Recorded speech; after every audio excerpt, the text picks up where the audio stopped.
আমি আপনাদেরকে একটাই প্রশ্ন করব, যেহেতু এটা বন্যার জায়গা, এটা যেহেতু নদীর পাশে, সারা জীবন যারা যারা এখানে আছেন তারা বন্যা দেখে এসেছেন, বা আপনাদের আগের, এইটা তো 50-60 বছরের সমস্যা নয়, এটা 100 বছর আগেকারের সমস্যা।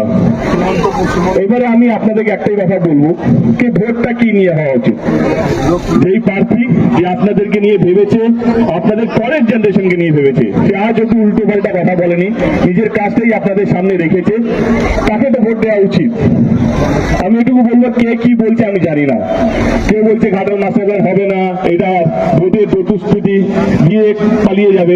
বিশ্বাস করুন, আমি পালিয়ে যাওয়ার ছেলে নয়, আমি এখানেই থাকবো, আপনাদের সামনে থাকবো। যদি না করতে পারি আমি রাজনীতি ছেড়ে দেবো।